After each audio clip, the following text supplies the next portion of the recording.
Hallo allerseits, ich bin Peter Pernstein, ich bin auf der Spielwarenmesse und bin hier auf dem Stand der Firma Noch beim Sebastian Topp, Geschäftsführer dieses Unternehmens, das seit vielen, vielen Jahren Zubehör rund um die Modelleisenbahn macht.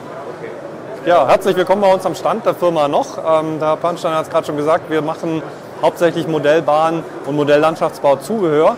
Wir haben hier auf der rechten Seite neben mir stehen einen neuen EasyTrack Trassenbausatz, den wir dieses Jahr rausbringen in Spur H0. Und da hat man eigentlich auch, abgesehen davon, dass es eben ein Trassenbausatz ist, der hier auch auf der linken Seite an der Wand hängt und man eben sehen kann, wie sowas unter der Motorhaube aussieht, in Anführungszeichen. Nicht nur diesen Bausatz, eben, sondern auch alle möglichen Produkte von uns drauf. Vielleicht mal ganz kurz quer durchs Gemüsebeet, um im Landschaftsbau grün Jargon zu bleiben. Also man findet bei uns im Programm von Brücken, wir haben hier vorne eine wunderschöne Hartschaum-Viaduktbrücke verbaut, die man sieht, über Lasercut-Brücken im hinteren Bereich, die wir produzieren und herstellen, über Gebäude bis hin zu Grünmaterial, sei es Bäume, sei es Streumaterial, seien es Grasfasern und natürlich ganz viele Ausgestaltungselemente wie auch Figuren, alle Produkte, die man braucht, um Landschaften hier perfekt auszugestalten. Diese EasyTrack haben wir ja letztes Jahr in einem Video schon mal ausführlich vorgestellt, ja, als Baukasten. Und ich zeige es jetzt hier nochmal aus der Nähe, dass man eben so eine Landschaft, wenn man die so ein bisschen dreidimensional gestalten will, mit Höhe, mit Unterführung, mit Tunnel und so weiter, dass man die dann in unterschiedlichen Höhen aufstelzt und dass man dann diese Trassenelemente passend zu den Schienen jeweils zu den Gleisen hat. Und da gibt es eben Baukasten auch für die Leute, die individuell bauen können. Und das ist jetzt hier eine komplette Anlage. Wie heißt das System jetzt heuer? Der Bausatz ist das Andreas-Tal, den wir hier stehen haben. Und hier ist eben so, dass wir eben diese Trassen haben, die werden aus MDF-Platten gelasert, zugeschnitten und eben über diese Ständer auf verschiedenen Höhen aufgestellt. Anschließend kann man jetzt direkt mit der Landschaft an diesen Trassen ansetzen. Also wenn man zum Beispiel mit dem Noch Terraform-System arbeitet, da ist es so, dass man eben die Landschaft dann gestalten kann. Oder wenn man eben jetzt hier Brücken einsetzen möchte, kann man eben die Stellen aus den Trassen einfach heraustrennen oder eben weglassen und baut dann eben unsere Brücken an diesen Stellen ein, verlegt die Schiene darüber und dann geht es auch. Die großen Vorteile des Systems sind eigentlich, dass ich über diese ganzen Trassen, die da drin sind, keine großen Holzsägearbeiten mehr machen muss. Das heißt, das Ganze ist sehr, sehr staubfrei, also einfach aufbauen, kommt ready to use in Anführungszeichen aus der Box raus. Und ich habe natürlich auch keine Notwendigkeit, hier eine Planung vorzunehmen, was manchmal ein bisschen schwierig ist, gerade für Einsteiger, wenn man dann eben mit den Steigungen, sind die zu steil, kommt die Lok nicht hoch, sind sie nicht steil genug, schafft man nicht genug Höhe, um auf der anderen Seite vielleicht wieder drunter herzufahren. Diese Planung ist eben hier schon erledigt und du hast natürlich auch einen Gleisplan, der schon vorgedacht ist, der hier einfach ausgelegt wird, in Anführungszeichen. Das heißt, auch gerade wenn man sowas als Familienhobby betreibt und vielleicht als Mutter mit der Tochter, ich bin jetzt ganz bewusst in dem eher seltenen Beispiel unterwegs, oder vielleicht auch als Opa mit dem Enkelsohn zusammen hier eine Modellbahn aufbauen möchte, ist man sehr, sehr schnell an dem Punkt, wo man die Schienen auslegen kann, festschrauben kann und halt einfach losfahren kann. Das heißt, wenn man sowas macht, hat man halt nicht das Thema, dass ich erstmal wochenlang planen muss, bevor sich irgendwas bewegt, sondern ich kann das einfach an dem Wochenende schon mal aufbauen.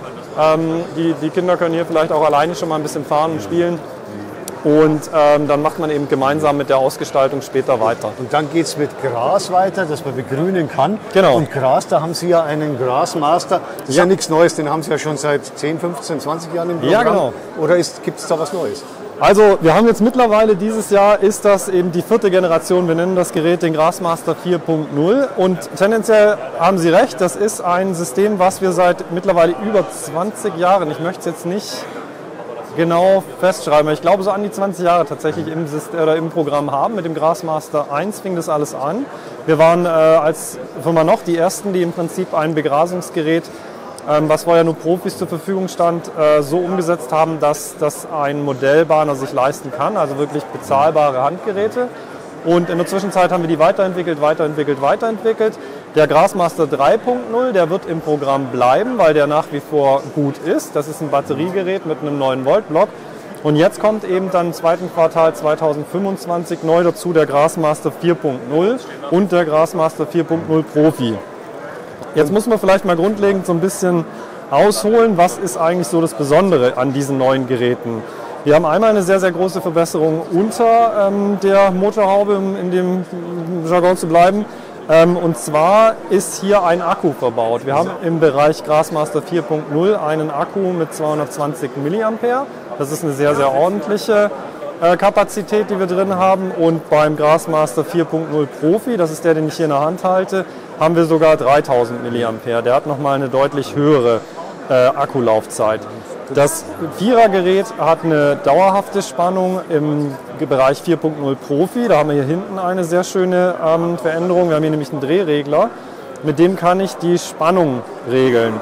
Das heißt, wenn ich jetzt hier Grasfasern drin habe, die kürzer sind, kann ich die Spannung runternehmen. Und wenn ich längere Fasern drin habe, nehme ich die Spannung hoch, dann kann ich eben auch längere Fasern besser aufladen. Das muss man vielleicht mal ganz kurz zeigen, weil der eine oder andere vielleicht das noch gar nicht kennt. Das läuft auf einem elektrostatischen Prinzip. Absolut. Man hat hier dann eine Klammer, die man dann irgendwo an eine Holzplatte oder sonst wo klemmt. Ja. Und dann kommt hier der noch Graskleber. Graskleber. Und der wird dann aufgetragen. Genau. Das können wir mal ganz kurz zeigen. Das machen wir gleich, genau. Vielleicht noch die 2, 3 Worte dazu zu Ende geführt. Also wir können hier im Prinzip die Spannung verstellen für den Behälter, in dem im Prinzip diese Grasfasern drin sind. Dieser Behälter ist hier vorne aufgesetzt, das zeige ich später nochmal, der lässt sich wechseln. Das ist die zweite sehr, sehr große Änderung an diesem Gerät. Die kann ich hier einfach aufsetzen, dann ist das Gerät eben drauf. Grundlegend von der Anwendung, wer das noch nicht gesehen hat, ich glaube, die meisten Zuschauer werden schon mal irgendwie mit einem Elektrostaten gearbeitet haben, aber es ist trotzdem immer wieder spannend. Man kann hier einfach den Klebstoff, das ist eben der noch Graskleber, der hier fertig benutzbar im Prinzip schon drin ist, einfach auf diesem zu begrasenen Untergrund aufstreichen. Das ist jetzt hier in diesem Fall eben eine kleine Holzplatte. Das funktioniert aber natürlich ganz genauso auch auf der großen Modellbahnanlage, die wir jetzt eben hier rechts und links auch zum Beispiel sehen.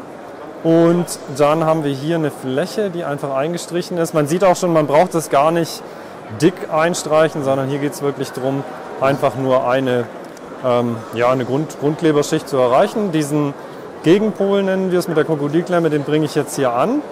Der verstärkt nochmal diesen Effekt und dann schalte ich das Gerät hier eben ein und fange dann an, hier das Ganze elektrostatisch zu begrasen. Und man sieht jetzt schon von der Seite, dass eben die Grasfasern, wenn sie hier in das Leimbett treffen, wirklich auch aufstehen. Ich begrase das jetzt mal noch nicht komplett. Ich schalte das Gerät jetzt aus, weil dann kann man diesen zweiten Vorteil eben auch nochmal sehen. Wenn wir jetzt 2 verschiedene Grasfasern ineinander flocken wollen, nehme ich diesen Wechselbehälter hier einfach ab und setze das zweite, den habe ich jetzt hier vorbereitet, auf. Auch der hat wieder diesen Bajonettverschluss, wird eben gesichert, einfach aufgeklickt. Und hier ist jetzt vorne zu, das ist natürlich der Deckel, den wir drauf haben, wenn wir das eben irgendwo im Regal stapeln oder halt ablegen möchten. Aber es sind natürlich auch jeweils die Siebe mit dabei. Hier schraube ich dann wieder ein passendes Sieb drauf. Für jeden Behälter liegen 3 Siebe, fein, mittel, grob bei. Und sobald das eben aufgesetzt ist, kann ich hier auch den Grassmaster wieder einschalten und kann dann eben hier mit einer längeren Grasfaser, in diesem Fall, die eine hellere Farbe hat, nochmal nachflocken. Und auch da sieht man jetzt eben sehr gut von der Seite, wie diese Grasfasern hier aufstehen. Ich habe gerade auch nochmal die Leistung ein bisschen erhöht durch Drehen an dem Drehregler, beziehungsweise die Spannung erhöht, um genau zu sein. Und so kann man hier jetzt eben dieses kleine Teststück zu Ende beflocken. Ich nehme das jetzt mal weg. Man würde es jetzt natürlich trocknen lassen und würde später eben, wenn es trocken ist, mit einem Staubsauger das Ganze absaugen. Wir klopfen es jetzt einfach einmal ab und dann sieht man jetzt auch schon, wenn man das eben von der Seite sieht, dass hier diese Grasfasern wirklich sehr, sehr schön aufgestanden sind. Man sieht auch, wenn man von oben drauf guckt, dass hinten die helleren Grasfasern sind und hier vorne mehr Grüntöne drin sind. Und gerade eben durch diesen Wechselbehälter ist es hier möglich, diese Grasfasern schnell zu wechseln, ohne dass ich jetzt die alte Farbe, also die grüne, die erste Farbe im Prinzip rausnehmen muss, die neue Farbe reintun muss. Das kostet alles Zeit und wenn halt Zeit vergeht, dann trocknet auch der Kleber an. Das heißt, wenn es schlecht läuft und ich habe jetzt hier einfach viel zu viel Zeit verbraucht im Prinzip beim Wechseln der Grasfasern, was bisher der Fall war, ist der Kleber vielleicht schon ein bisschen angetrocknet, dann haftet die Grasfaser nicht mehr so gut. Und die Möglichkeit haben wir hier eben mit diesem Wechselbehältersystem, sehr, sehr schnell die Farben zu wechseln. Gut, und da gibt es ein ganz großes noch als XXL. Genau. Behälter mit riesengroßem Sieb für die ganz großen Wunderländer wie in Hamburg. Absolut. Ich mache jetzt hier nochmal ganz kurz den Deckel drauf und nehme das wieder ab, weil dann kann ich das auch wieder einfach zur Seite stellen. Die stehen bei mir vielleicht im Regal und wenn ich dann eine größere Fläche begrasen möchte, kann man hier eben diesen XL-Behälter aufsetzen. Auch der hat wieder diesen Bajonettverschluss. Hier ist jetzt auch schon ein Sieb aufgeschraubt. Das ist wirklich für größere Wiesen, also gerade wenn ich eine sehr große Modellbahnanlage habe oder vielleicht auch, wenn Leute Clubanlagen bauen, sich sowas teilen, sehr, sehr gut geeignet. Wir haben auch das Gegenstück, das ist hier so ein Detailbeflocker, den wir hier oben liegen haben. Auch der wird ganz einfach aufgesetzt, indem man jetzt hier wiederum den XL-Behälter abnimmt und hier jetzt einfach diesen Detailbeflocker aufsetzt.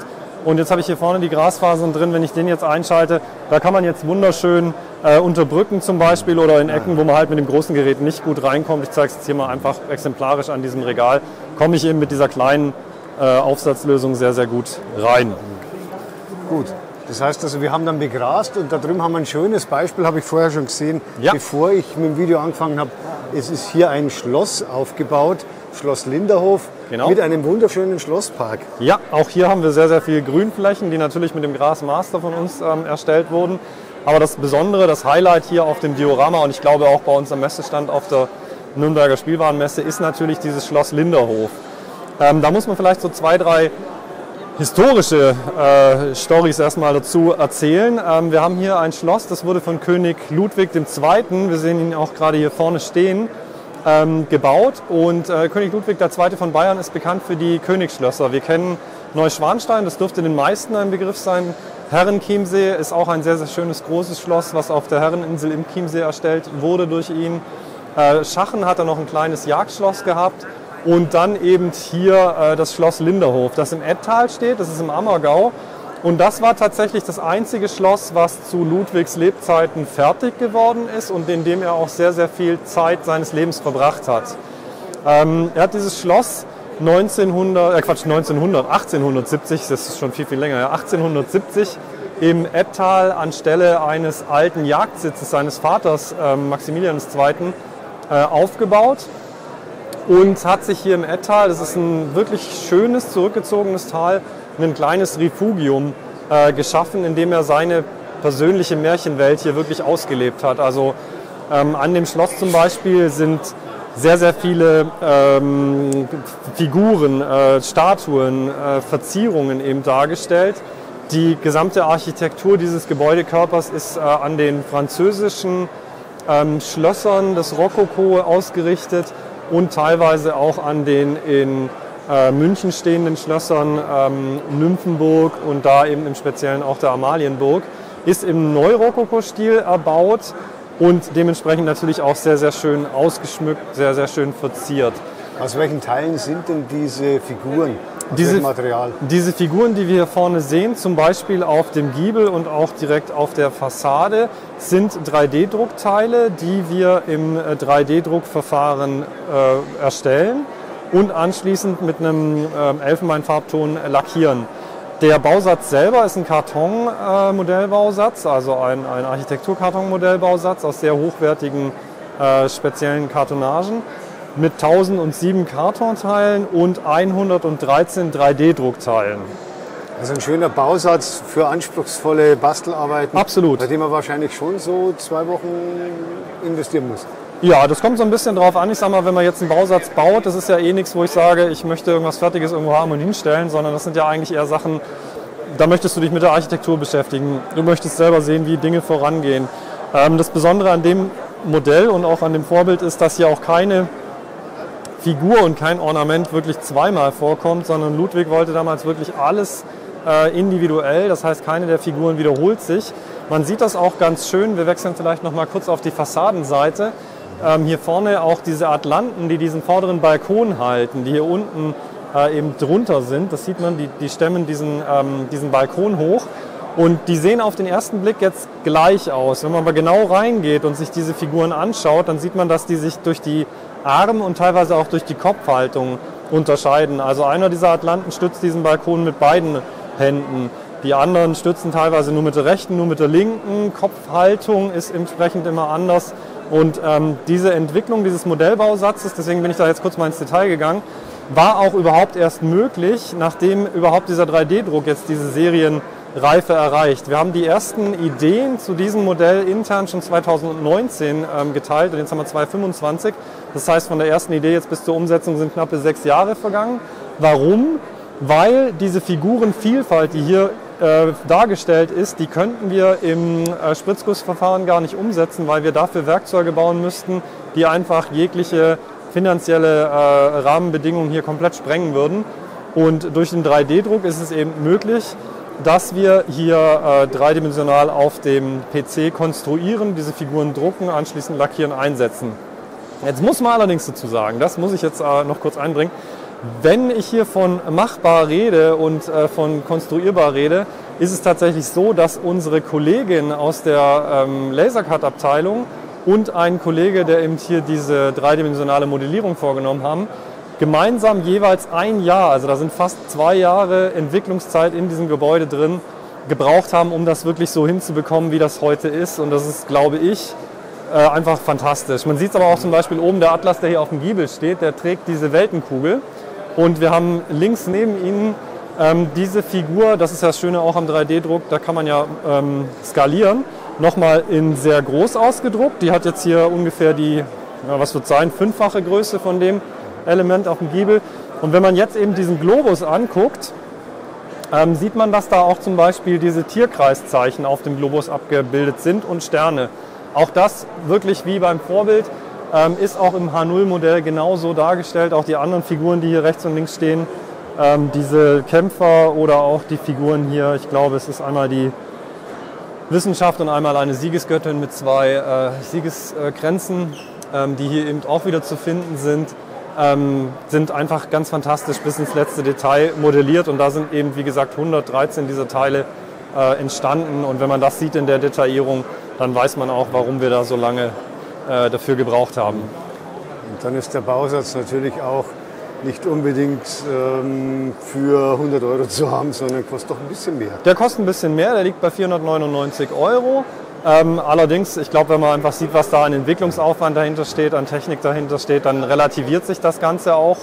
Und abgesehen von diesen Figuren, die wir hier in der Fassade drin haben, sind auch, wir sehen es hier vorne, ein 8-teiliges farbgedrucktes Figurenset mit im Bausatz enthalten. Also die braucht man nicht selber bemalen? Die sind fertig gedruckt. Die sind fertig farbig gedruckt, genau. Wir haben jetzt hier einmal auf der linken Seite Richard Wagner, der im Prinzip durch seine Tätigkeiten als Haus- und Hof-Opern-Inszenierer hier mit Ludwig eigentlich direkt geschichtlich verbunden ist.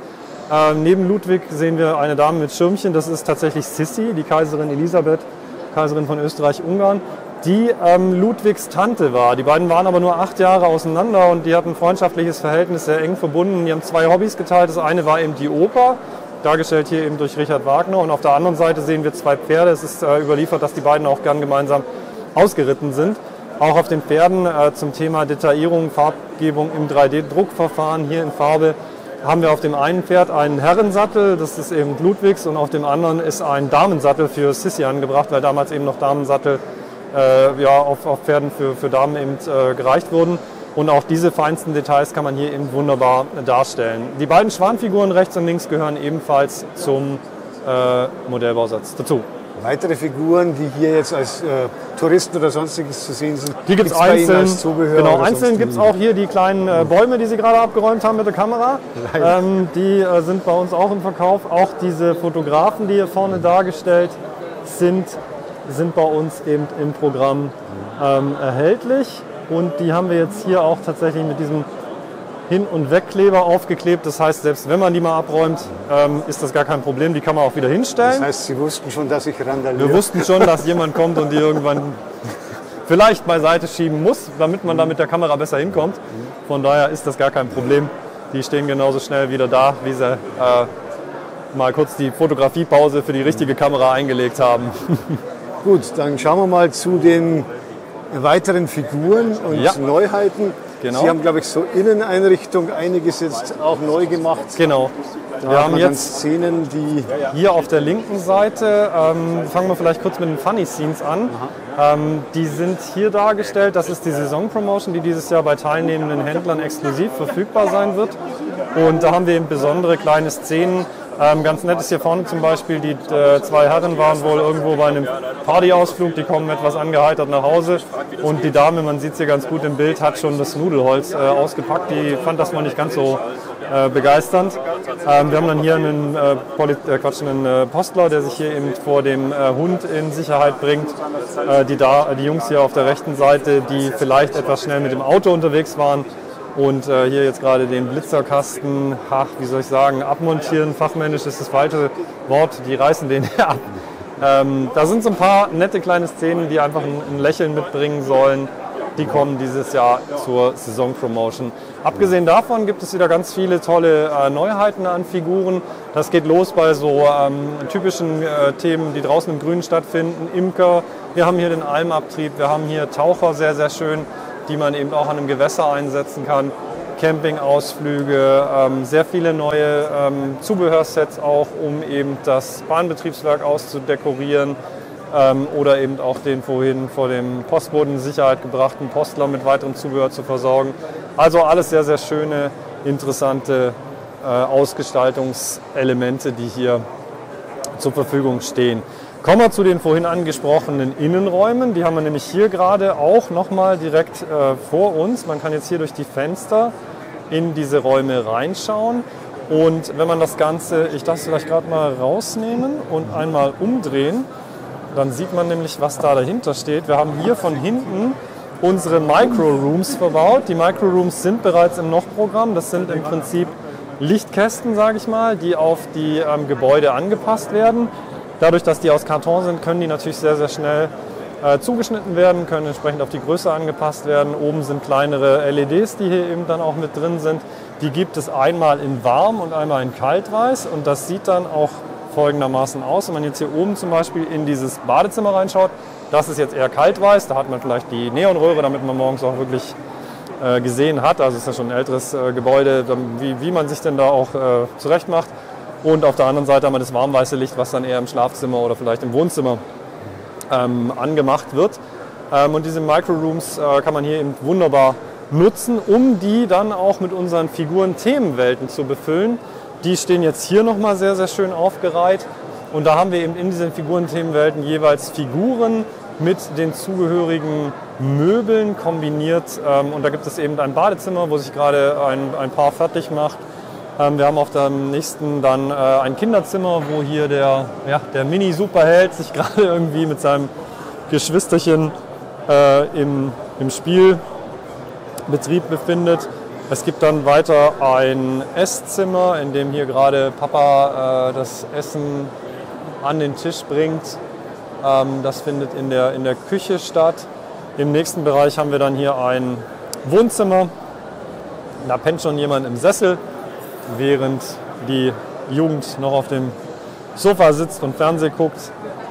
Eine Küche ist ein weiteres Thema und dann natürlich auch das Schlafzimmer als letztes hier verfügbares Modell.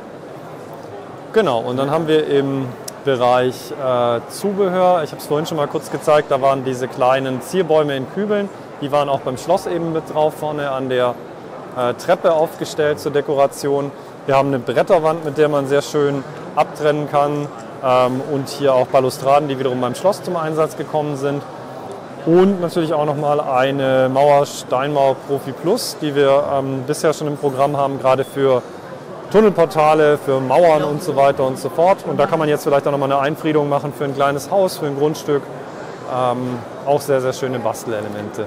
Gut, dann haben wir einen schönen Rundum-Ausflug gemacht durch die Welt im Maßstab 1:87. Absolut. Und ich bedanke mich beim Sebastian Topp hier für die Zeit, die er sich genommen hat, um uns das schön zu erklären. Und wünsche noch einen schönen Fest. Dankeschön, euch auch. Danke Ihnen fürs Kommen. Ciao.